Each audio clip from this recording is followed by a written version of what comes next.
Simbolicamente che in un centro di quartiere i ragazzi mentre fanno i compleanni o si divertano debbano stare attenti a furti o vandalismi non è appropriato, non è giusto e bisogna risolvere questa cosa.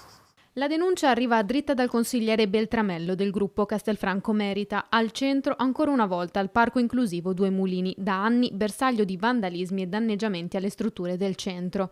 Situazione entrata anche nel dibattito dell'ultima assemblea comunale dove è stato segnalato un episodio di furto durante la festa di compleanno del figlio del consigliere. Avevano lasciato i cellulari sopra il tavolo e poi alla fine, diciamo, quando si è mangiato la torta che ognuno si è ripreso i suoi cellulari, due non c'erano più. In più poi quando sono andati a riprendersi gli zaini vicino ai bagni purtroppo hanno rubato anche il denaro.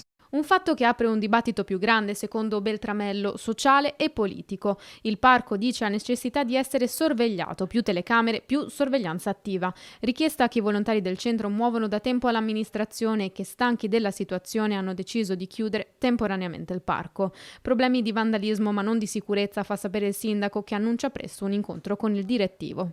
Ci sono alcuni elementi che meritano essere approfonditi, senza nulla togliere al volontariato che rispetto a quel centro ha dato tanto sinora. Però è altrettanto vero che è l'unico centro che sta creando problemi e quindi bisogna approfondire, capirne le cause ed eventualmente individuarne le soluzioni.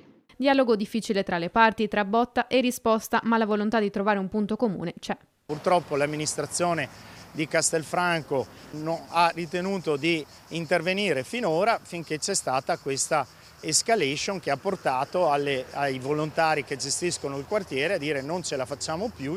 Credo che il tema oggi non sia sufficiente mettere telecamere per mettere in sicurezza questo luogo. Bisogna cercare di capire se il progetto è ancora valido rispetto a quel centro lì che si è sempre caratterizzato per essere un centro inclusivo e sembra stia andando nella direzione invece esattamente opposta.